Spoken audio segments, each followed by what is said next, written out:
Hey, let's take a look at some inequalities involving two triangles. So here's the first one. What I'd like us to do is I'd like us to compare this angle, angle ACB right there, to angle BCD right here. So I want to compare these two angles. Well, how can I do that?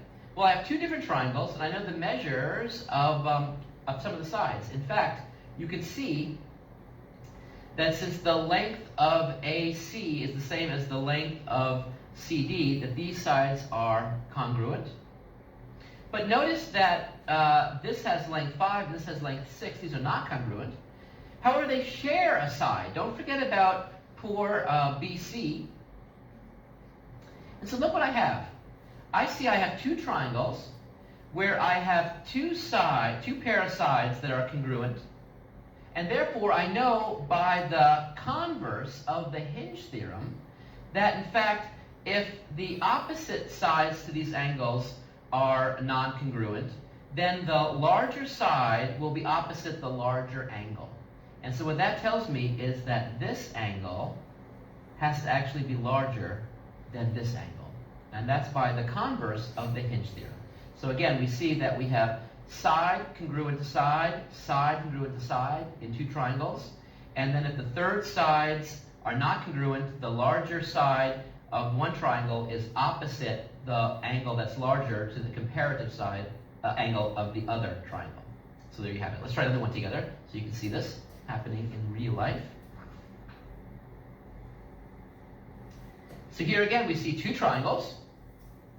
I notice that this has a side length of 10 and this has a side length of 10. They also share the side SQ. And so this is congruent and these sides are congruent.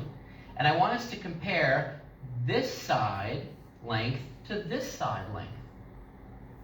And what do I know? Well, here I see that the angle in between these two sides, in one case is 45, and in the other case, the corresponding angle is 40. So by the Hinge theorem, since this angle is larger than this angle, this side must be larger than this side. And so this side must be larger than that side. Neat! We actually can say something about the sizes, the relative sizes of different parts of triangles via the Hinge theorem or its converse. Very cool. Here's one that has a little bit more of an algebraic feel to it. So let's take a look at this one. So here I've got two triangles that are put together. Notice that I'm told that this side is congruent to this side, so they have the same length. They also share the side. Remember, if they share the side, that means that they have another pair of sides that are congruent.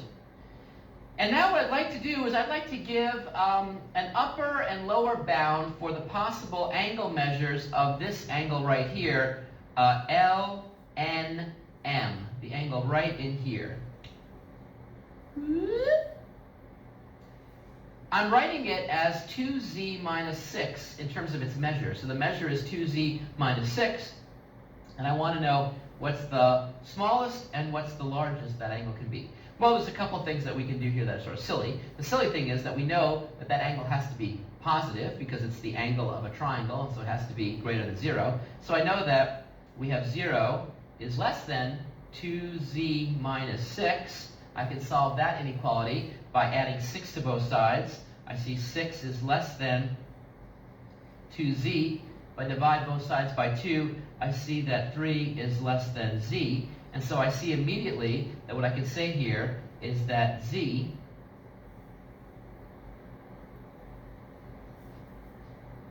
has to be greater than 3 degrees. Now, is there an upper bound for z? Well, let's take a look and look at this thing a little bit closer. I've got this side congruent to this side. I've got this side congruent to itself. And I see that the opposite side to this 90-degree angle, this right angle, is 17, whereas the opposite side to this mysterious angle, 2z minus 6, is actually going to be 16. So by the converse of the Hinge theorem, since this side length is shorter than the corresponding side length here, then we know that this angle has to be smaller than this angle. This angle we see is 90 degrees, so this angle has to be less than 90 degrees. And so I see that this has to be between 0 and 90 degrees. And so now I can give an upper bound for z. If I give an upper bound for z, what I'd see is that 2z minus 6 has to be less than 90. If I add 6 to both sides, I see that 2z has to be less than 96. Dividing both sides by 2, I see that z has to be less than 48. And so therefore, I have a range for z. It's between 3 degrees and 48 degrees. I'm not allowed to equal either of those, but anything in between 3 and 48 is fair game for z in order to make this picture actually make sense and be correct. The Hinge theorem.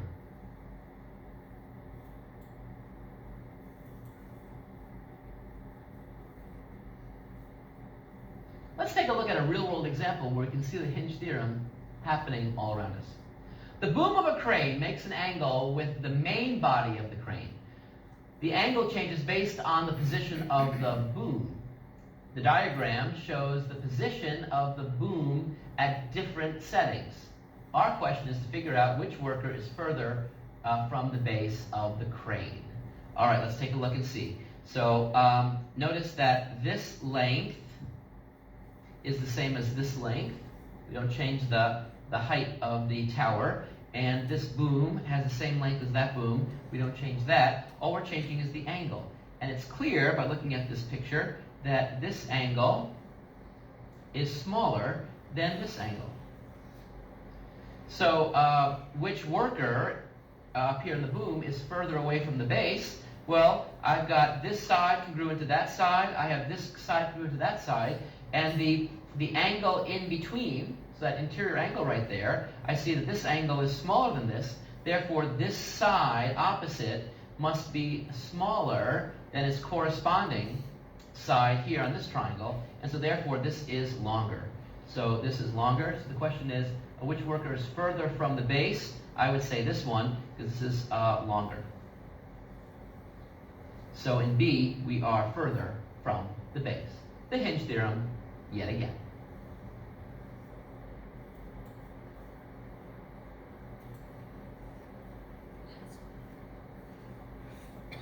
All right, let's take a look at a theorem and prove that the theorem is true in our usual way.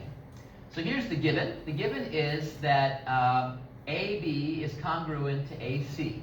And we want to prove that BD is greater than CD. So the length of the segment BD is greater than the length of the segment CD. Let's take a look at the picture. So here's the picture. And we're told that AB is congruent to AC. So that means that AB is congruent to AC. Okay? And we want to show that BD, that length, is greater than CD, that length. Now, it looks that way in the picture, but that's not enough for the proof. We need to think of a mathematical argument. Well, notice that both triangles actually share a common side of AD. This is interesting. So I've got this side congruent to that side, and they both share this. So what about the corresponding angles? Well, what I see here is that this angle can be thought of as the sum of this angle plus that angle. So therefore, the sum of those two angles equals this entire angle, which means this angle right here, this little wedge, has to be strictly smaller than this one, since I have to add on this measure in order to get the entire thing. Well, since this is a smaller angle than this entire thing, then I know by the Hinge theorem, this is going to be a smaller side length compared to its corresponding side length here of this one. That is the idea of the proof. Let's make it rigorous.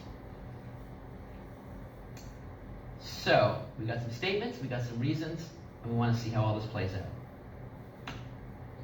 The first statement is just the given, which is that AB is congruent to AC, and that is just the given. So that's no problem at all. Up next is this standard reflexive property that AD is congruent to itself. And so what I see here is the reflexive property of congruence working for us here. Now, what was the next thing we noticed? The next thing we noticed is that angle DAB, that big angle right here, the measure of that is actually the sum of the measures of DAC plus CAB. And that's just the angle addition postulate. Make sense?